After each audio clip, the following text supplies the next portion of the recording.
ఓయ్, కొంచెం నిదానంగా తిను. నా ప్లేట్లో పడేలా ఉంది. నేను మనిషినే సార్. పర్లేదు, కొంచెం దూరంగా వెనక్కుండి తిను. సార్, శాకాహారం తింటానని దేవుడికి మొక్కుకున్నాను. ఆ దేవుడు నా కోరిక తప్పకుండా తీరుస్తాడు. కోరిక? ఏం కోరిక కోరుకున్నావో బయటికి చెప్పొచ్చు కదా. మా బాస్ వంశీ సార్తో హ్యాపీగా లైఫ్ లాంగ్ కలిసిమెలిసి ఉండాలని కోరుకున్నా.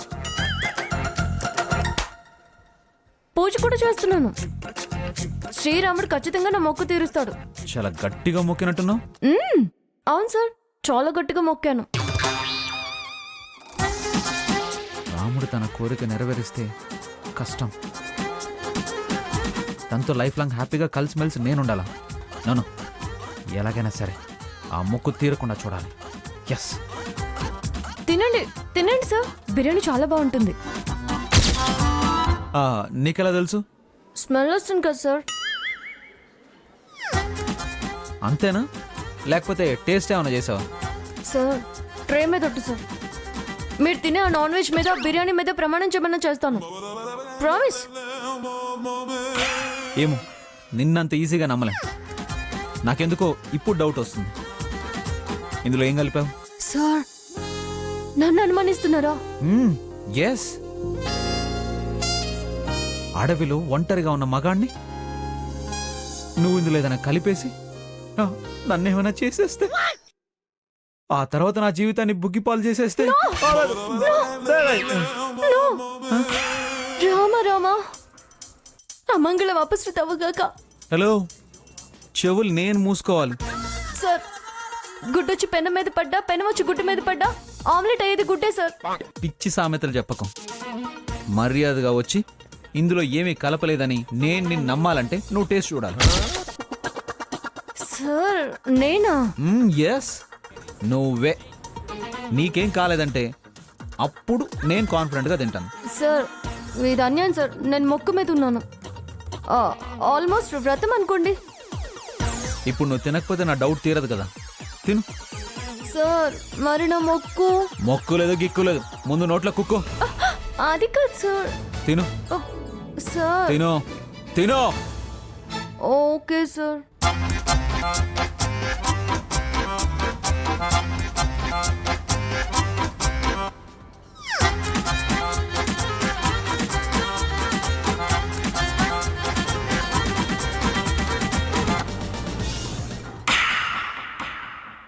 మై డియర్ వంశీకృష్ణ, నీతో కలిసి తినాలనే మొక్కుందని అబద్ధం చెప్పాను.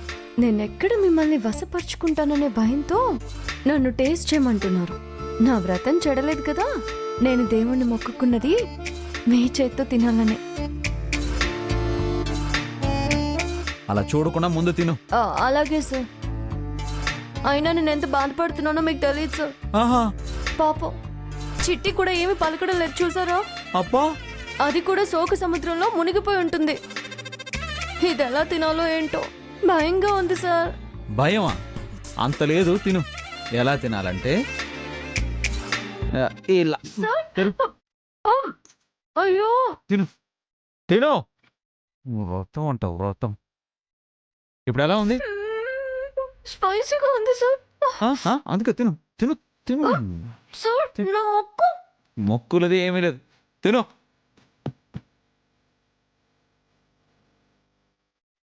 తిను తిను.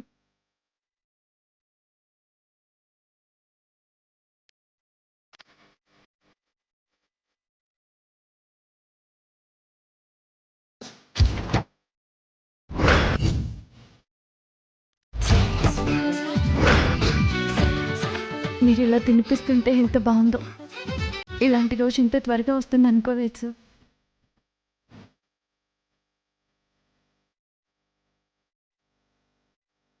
తిన్నావు కదా. ఇప్పుడు ఏ దేవుని మొక్కుంటావు మొక్కుకో. వ్రతం అయితే క్యాన్సిల్ అయిపోయింది.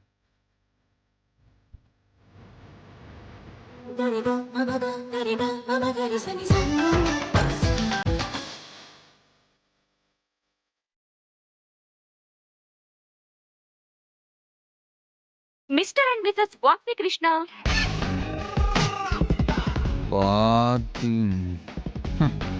ఇద్దరు హ్యాపీగా లంచ్ చేసినందువల్ల 100 పాయింట్లు వచ్చాయి. 1000 పాయింట్లకు చేరుకుంటే మీకు సర్ప్రైజ్ గిఫ్ట్ అందుతుంది. Thank you. సార్ గిఫ్ట్ ఇస్తారంట. మనం ఇలా అన్యోన్యంగా తినిపించుకుంటుంటే ఇంకో 900 పాయింట్స్ వస్తాయి. సర్ప్రైజ్ గిఫ్ట్ వస్తుంది. ఏదేమైనా మీరు తినిపిస్తే టేస్టే పెరిగింది సార్. ఓయ్, దేవుడికి మొక్కుకున్న దానవి నాన్ వెజ్ గురించి మాట్లాడడానికి నీకు సిగ్గుగా లేదు? రుచిగా ఉంటే సిగ్గెందుకు సార్? మీకు తెలుసా, తినేటప్పుడు చదివేటప్పుడు అస్సలు మొహమాట పడకూడదు, సిగ్గుపడకూడదు. ఎవరు చెప్పారు? మా అమ్మమ్మ చెప్పింది సార్. హా? మీ అమ్మమ్మ ఎక్కడుంది? టాప్ ఫ్లోర్ లో ఉంది. ఆ, తను కూడా వచ్చిందా? నా కొంప ముచ్చడానికి మీ ఫ్యామిలీ మొత్తం వచ్చారనమాట. అయ్యో కాదు సార్, టాప్ ఫ్లోర్ అంటే పైన ఉందని కాదు, దేవుడి దగ్గర ఉందని అర్థం. తను టాటా చెప్పి చాలా ఏళ్ళు అయిపోయింది. మీ ఫ్యామిలీ అంతా నీలాగా రివర్స్ అనుకుంటా, ఎప్పుడు నా మీద వచ్చి పడుతుంటారు. సార్ చిట్టి కూడా మనల్ని మొగుడు పెళ్ళాలి అనుకుంటుంది. Yes mister and missus Vamsi Krishna, I like you both. నువ్వు దొరికితే కారు కింద తొక్కి చంపుతాను. Sir cool sir cool. ముందు వాటర్ తాగండి, తాగండి.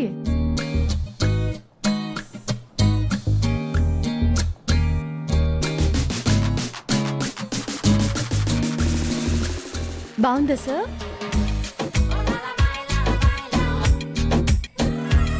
సార్ నాకు కూడా ఒకసారి పెట్టొచ్చు కదా. తిన్నది సరిపోలేదా? బాగుందని. ఫస్ట్ నాన్ వెజ్ వద్దన్నావు, రొట్టం అన్నావు, ఇప్పుడు నాకు కూడా కొంచెం పెట్టరా సార్ అన్నావు. వద్దులేండి, మీరే తినండి. మ్మ్.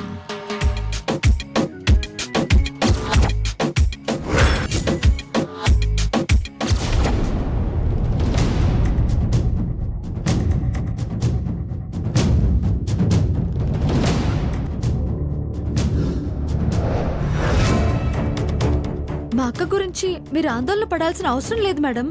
తనకి ఇల్లు డ్యూటీ తప్ప ఇంకేమీ తెలీదు. ఇంట్లో లేదు కదండి, డ్యూటీ అంటారా? ఆఫీస్కి వెళ్ళరు. సెక్రటరీగా వంశీ సార్ వెంటే వెళ్ళుంటుంది.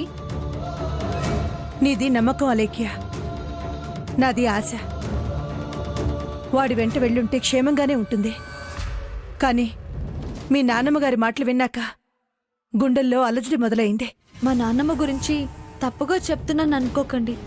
తనకి నా మీద ప్రేమ ఉన్నట్టే వసు అంటే కొంచెం ద్వేషం ఉంది. వయసు మడుతున్న పెద్దవాళ్ళు కూడా ఇలా అసూయ ద్వేషాలు పెంచుకుంటే ఇక పిల్లలకి ఏం నేర్పిస్తారు? బామ్మగారు ద్వేషంతో మాట్లాంటారు గాని వసుంధర గారికి మంచి జరగకూడదని కోరుకోరుగా. మా బామ్మ గురించి మీకు పూర్తిగా తెలీదు. తెలిస్తే మమ్మల్ని ఇంట్లో కూడా ఉండనివ్వకపోవడం ఖాయం. అయితే నువ్వన్నట్టే వసుంధర వంశీ దగ్గరే ఉండుంటుందా? ఇక వేరే ఏ ఆలోచన చేయక్కర్లేదు మేడం. అమ్మా, ఆ లెక్క గారు అలా అన్నారంటే నిజమై ఉంటుంది. పైగా తనకు నాలుక మీద మచ్చ కూడా ఉంది.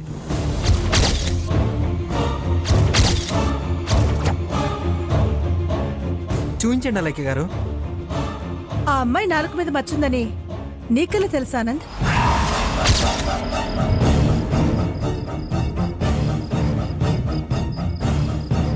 ఇలా అడ్డంగా దొరుకుతాడని తెలిసి నెత్తి నోరు కొట్టుకుంటాను. వినడే? నేనే చెప్పాను మేడం. అన్న మాటలు నిజమవుతాయి అన్నాను. వసు విషయంలో కూడా అదే జరగాలి. అవునమ్మా, ఆ నమ్మకంతోనే గుర్తు చేశానమ్మా.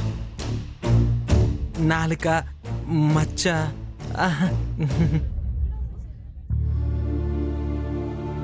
వసుంధర సేఫ్గా ఉందని ఇప్పుడు భరోసాగా ఉంది.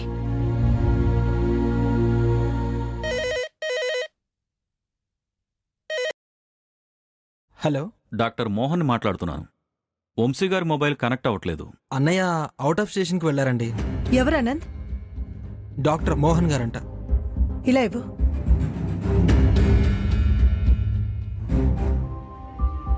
నమస్తే డాక్టర్ గారు, చెప్పండి. మీకు గుడ్ న్యూస్ చెప్పడానికి ఫోన్ చేశాను. చిత్రసేన్ గారు స్పృహలోకి వచ్చారు.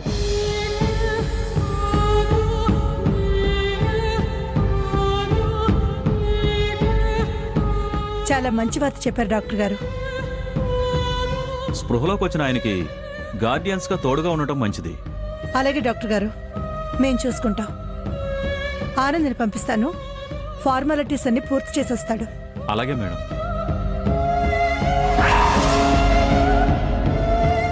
అమ్మా, ఎక్కడికి వెళ్ళాలి? చిత్రసేన్ గారు స్పృహలోకి వచ్చారంట ఆనంద్.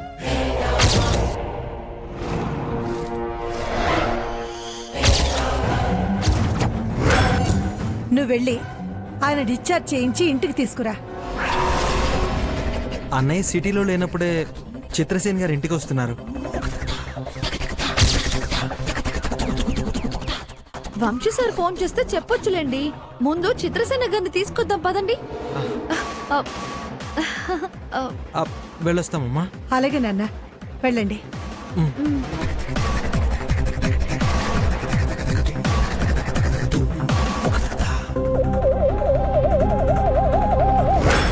ఎలాగైనా ఆ వెహికల్ ఎట్టెళ్ళిందో ట్రాప్ చేయండి.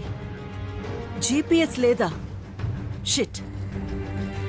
సరే, చెక్ పోస్ట్ దగ్గర ఎంక్వైరీ చేసి కనుక్కోండి. మీ కాల్ కోసం వెయిట్ చేస్తుంటాను.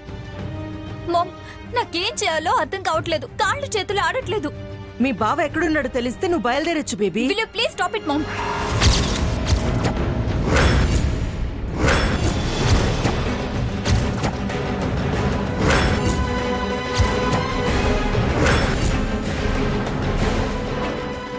ముందు నన్ను చెప్పనివ్వు.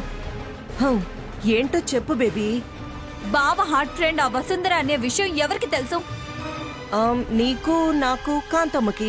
మన ముగ్గురు కన్నా ముందు ఎవరికి తెలుసు? ఇంకెవరికి తెలుస్తుంది? ఆ బొమ్మ గీసిన చిత్రసేన్కి. హార్ట్ స్ట్రోక్ వచ్చి అడ్మిట్ అయ్యాడు కదా. ఇప్పుడు మనకి హార్ట్ అటాక్ వస్తుంది మామ్. వై? వై అంటే ఆ చిత్రసేన్ గాడు కోమాలోంచి బయటపడ్డాడు. హాస్పిటల్ బిల్ కట్టి అతన్ని మన ఇంటికి తీసుకురమ్మని సుచిత్ర అత్తయ్య ఆనంద్ బావకి ఆర్డర్ వేసింది.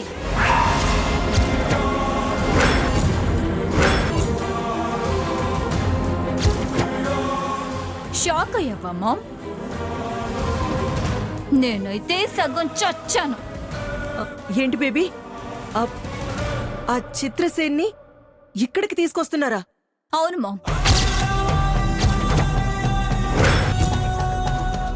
అతను వచ్చి నిజం చెప్పాడంటే నా నిశ్చితార్థం కూడా హుష్కాకైనట్టే.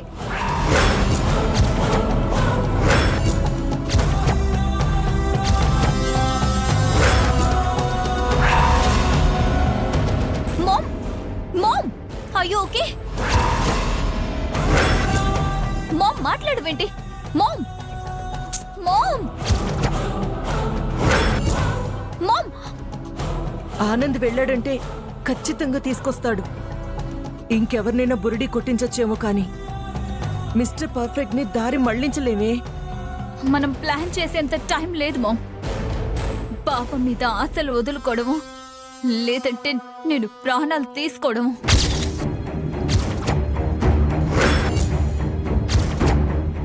ఈ రెండిట్లో రెండోదే బెటర్ అనిపిస్తుంది. వసుంధర మీద ఫోకస్ చేశాం కానీ కోమాలోకెళ్లిన చిత్రసేన్ గురించి పట్టించుకోలేదు. ఇప్పుడు అతను వచ్చి నిజం చెప్తే కనపడకుండా పోయిన వసుంధర్ని పట్టుకొచ్చి ఈ ఇంటి పెద్ద కోడల్ని చేస్తారు. అలా జరగకూడదు మామ్. నాకు బావ దక్కకపోతే దానికి కూడా దక్కకూడదు. అంటే ఏంటి బేబీ? వంశీని? బావని కాదు మామ్, ఆ వసుంధరని శాశ్వతంగా లేకుండా చేయాలి. ఏం చేయాలో అర్థం కావట్లేదు బేబీ. టైం కూడా లేదు.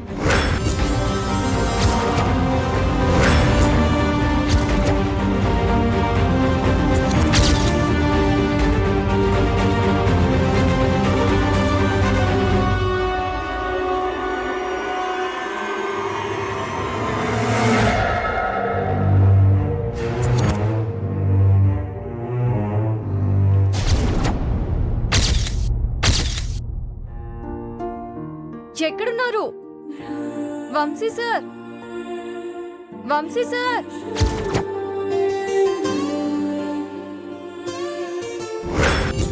చిట్టి, where is Vamsi sir? Sorry, ma'am. I don't know. I think he's in your heart. Yes, you're right. He is in my heart.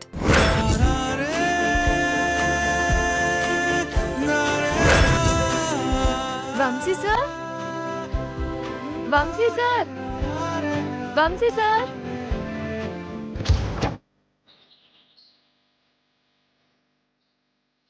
ఇక్కడున్న రోజులు ఏ డిస్టర్బెన్స్ లేకుండా ఉందాం అనుకుంటే ఈ వసుంధర నా వెంట పడింది.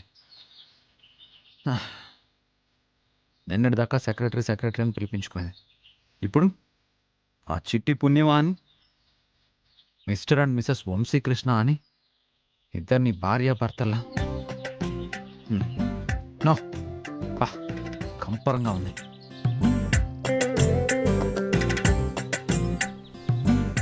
కిస్సు టచ్ అని హింట్ ఇచ్చే ఐటమ్స్ కూడా ఇక్కడే ఉన్నాయి. నా కర్మకి ఇవి కూడానా?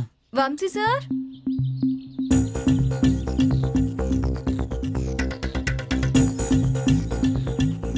ఇక్కడున్నారా?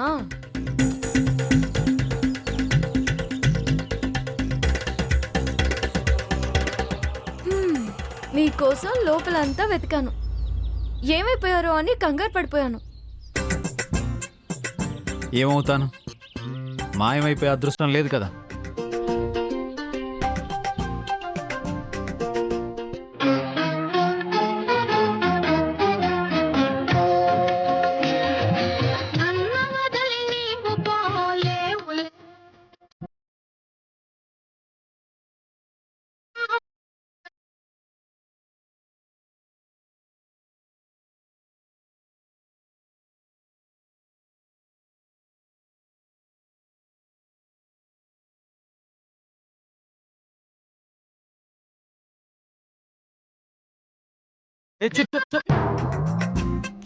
ఆపు.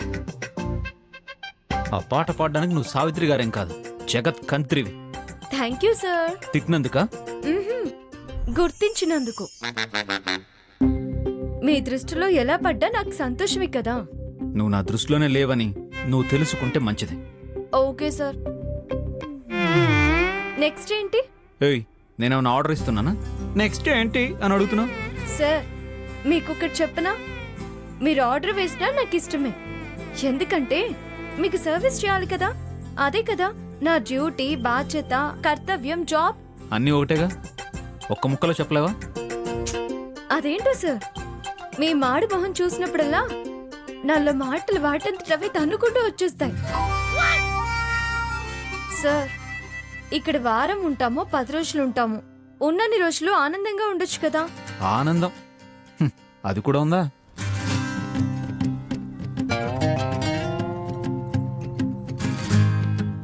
ఏంటి సార్ అవి చేతిలో? ఇవి నీకు పడవలే. అంటే నన్ను భయపెట్టేవా ఏంటి సార్? ఇవి మాటలతో చెప్పేవి కావు, చేతలతో చూపించేవి. అమ్మో, అయితే వద్దులేండి సార్. అసలే నేను అమాయకురాల్ని. హ? అడవిలో ఉన్నాం కదా సార్. నువ్వు అమాయకురాలువేం కాదు. అలా అని నీకు నువ్వు సర్టిఫికేట్ ఇచ్చుకోకు. సరదాగా ఆడుకోకుండా ఎందుకు సార్ సీరియస్ అయిపోతారు? ఈ చేతిలో ఉన్న వాటితో ఆట ఆడాననుకో, బెంబేలు ఎత్తిపోతావు, దిక్కులు పిక్కటిల్లేలా అరుస్తావు. అదే మాట సార్, అకృత్యంగా ఉంది. ఇంకేదైనా ఇంట్రెస్టింగ్ గా ఉండేది ఆడొచ్చు కదా. అలా ఆడాలంటే ఇద్దరికి ఇంట్రెస్ట్ ఉండాలి. నాకుంది సార్. నా ఆసక్తిని మీరు పసిగట్టలేక ఇబ్బంది పడుతున్నారే గాని లేదంటే. హలో, అసలు ఇందులో ఏముందో తెలుసా? చూపించండి సార్.